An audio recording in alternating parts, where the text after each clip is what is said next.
This is a TV20 news break. I'm Dan Monroe. Thanks for watching, and here's what's happening.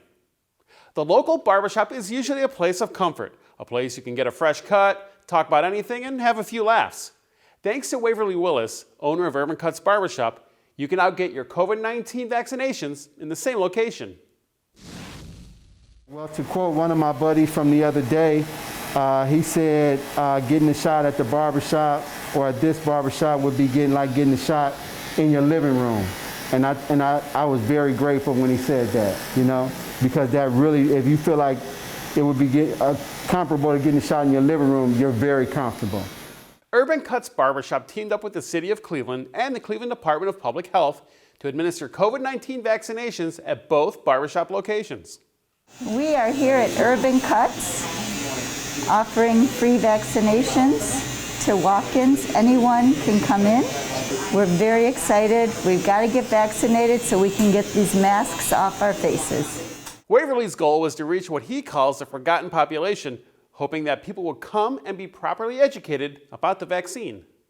Well, they had, as they should have, they had a lot of questions. So they got all their questions answered. They kind of sat back, watched the process, and saw how we was doing things, and they decided to go ahead and get it. Small businesses are vital to the community, and Waverly has set the bar for small business community outreach. I hope that I set the message for other small businesses to get more involved, because the small businesses make up the fabric of our environment, our neighborhoods, and our communities. So if we can imagine if this was going on at every small business all over, we wouldn't have such a lag in our vaccination numbers right now. So if we can get everybody on board with doing community service like this, we will be a lot further ahead than where we are right now. In addition to the pop-up clinic at Urban Kutz Barbershop, the city continues to host walk-in clinics at local churches and schools. COVID-19 has affected everyone in some way or another. And after a very close friend tested positive for the virus, President of Trend Evolution, Matthew Stream, came up with a very unique way to wear your COVID status for everyone to be aware.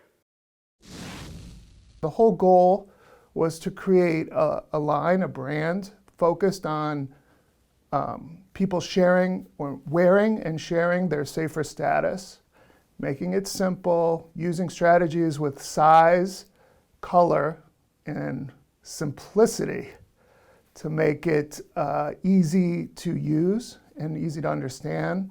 And the great thing about it is it's pretty low cost too. It's an item that's under $10. A major restaurant chain in New York City recently announced that all their servers will be wearing pins to indicate their safer status. So when we heard that, and it was on a big news network, we felt like we were on the right track on this line. Each pin has a different meaning with symbols and letters. A syringe for vaccinated, and a shield for recovered and cleared, a bird for quarantine released, thermometer for temperature normal, and a negative sign for negative test. According to the CDC, nearly 40% of the total population has been fully vaccinated, and Matthew is very happy when he sees someone sporting their status pins. Everyone's proud when they're wearing it. I mean, you've seen on social media the way people post, that they got their vaccine. They're very, very proud of themselves that they're helping society get back to normal, and this is just another way to do it, and it is good to see. My goal with this line is to help people be less scared.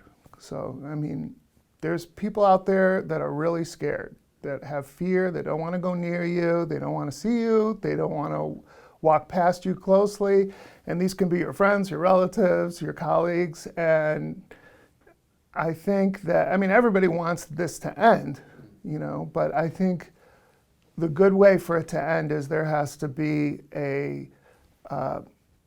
probably a gradual transition. It just can't end tomorrow, and there needs to be, I think this item helps kind of the gradual transition. For more information on Trend Evolution or to purchase a COVID status pin or a mask, visit covidstatuswear.com. You can also find them on Amazon.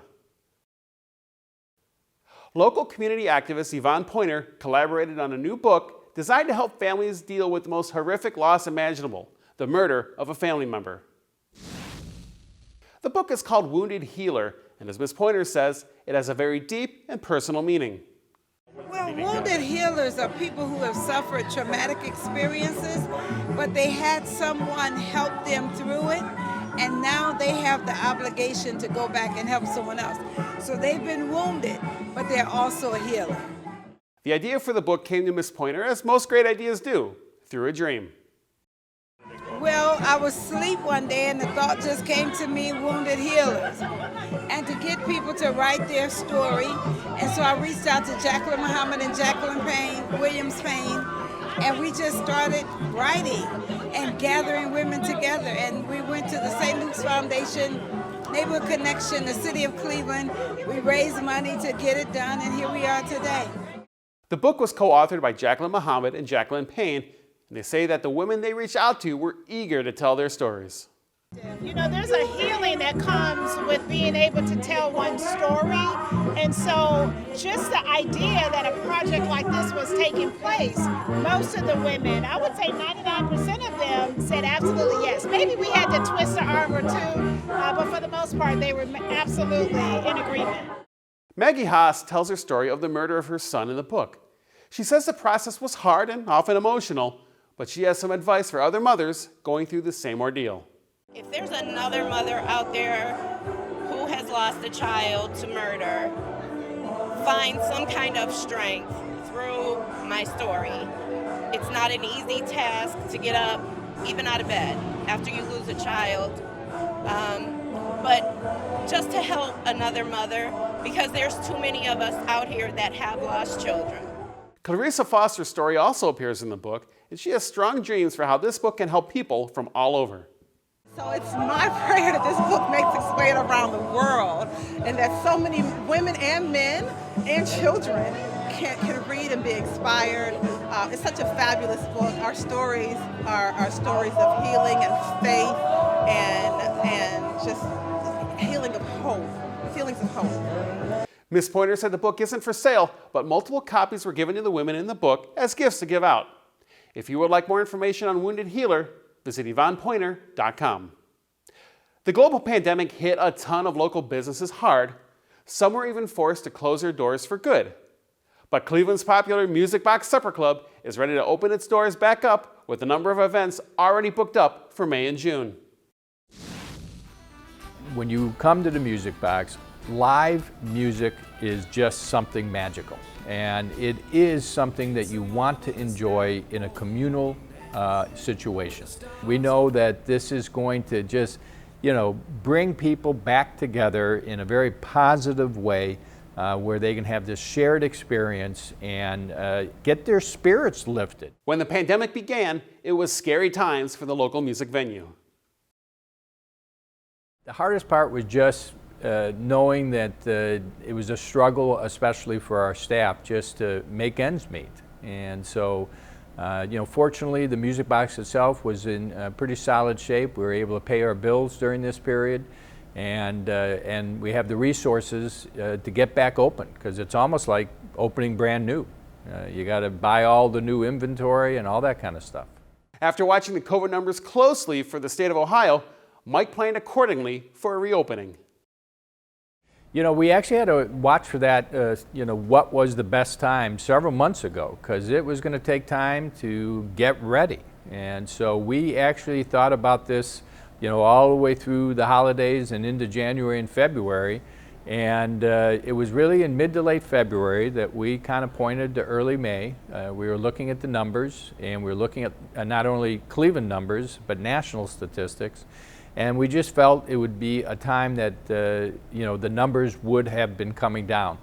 And fortunately, that is what's happening. The numbers are coming down.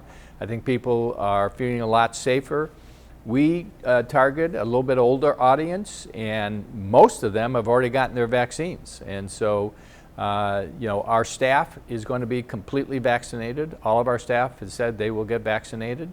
And so I think, again, we'll be able to present what we're doing in a very safe environment. The world is starting to operate with some normalcy, but there's still some people that have questions and concerns when it comes to public settings. A lot of bands still are hesitant. So we're probably only still working with about 2/3 of the bands that we usually work with. We went to them all, but some still wanted to hold off. And so we started reaching out regionally. We've got some bands coming in from New York and from Chicago to help fill some dates. And we're just not presenting as many dates as we were at our height in 2019.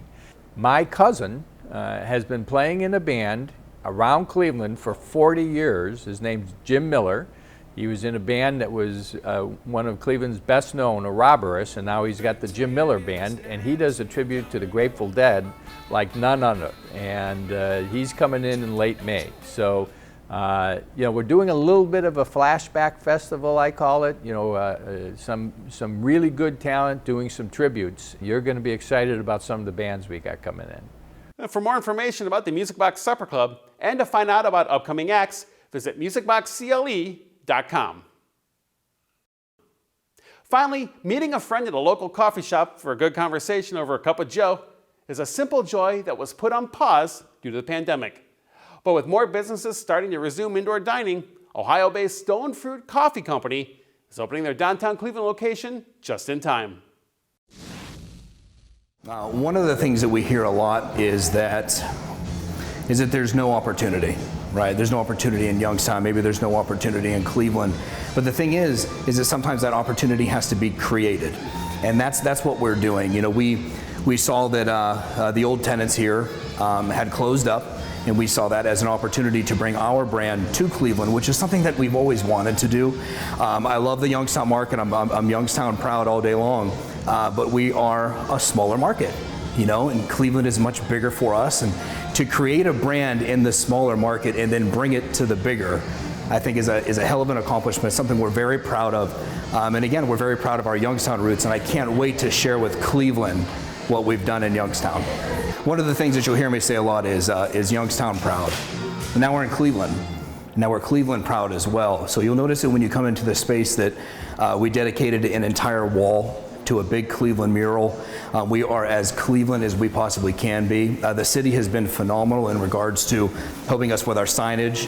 You will notice that when you come here initially that our signage is a little rough, and that is because we are working with the city to design one of the most epic signs that we've ever put on a building before, and we wouldn't have the ability to do that if it wasn't for the city of Cleveland. And really everybody from the sign committee to the permits to the health department, everybody has been very helpful in getting us to this point. Josh's Chief Coffee Meister title is definitely earned. He's been perfecting his craft for years. Coffee was always just a hobby. It's something that I just personally enjoyed. And when you enjoy something at that level, I kind of went down the rabbit hole, right? So I learned about roasting, and then I started to get into that a little bit, and then I started to really kind of fall in love with the subtle nuances and all of the tiny little things that come along with that. And then again, you know, we just kept experimenting and kept playing with it, and I fell in love with it even more, and that led us to where we are today. Josh launched StoneFruit Coffee Company 5 years ago, yet he's already expanded to 5 locations that offer unique hand-poured coffee. Coffee is very subjective, right? And now I know you could ask anybody back here, they're all going to have a little bit of a different answer for you. Me personally, I do all of the roasting. I am the roast meister for StoneFruit. I would love for you to try my coffee black. Just try the coffee. We have a bunch of varieties, a bunch of blends. It's all organic, all fair trade. Nothing behind the bar is ground until you order it, so it's extremely fresh. So me personally, I'm going to say try my house blend, my Frankenstein or my Smoky Hollow. Phenomenal. If you ask somebody else, they're going to tell you the Javachino. You ask somebody else, they're going to tell you a frap. But what's important is that I have something on the menu for everybody. Josh is very excited to move into this market, and he plans to ingratiate StoneFruit into the community. We want to do everything that we can do to be a progressive part of Cleveland and to really push Cleveland as a whole and as a city, and we're just excited to be here, and we hope that you're excited about us being here. And again, I think that when you come in and you feel that energy, you're going to see what makes us different. Great atmosphere, great coffee in the heart of downtown Cleveland. I highly recommend StoneFruit Coffee Company.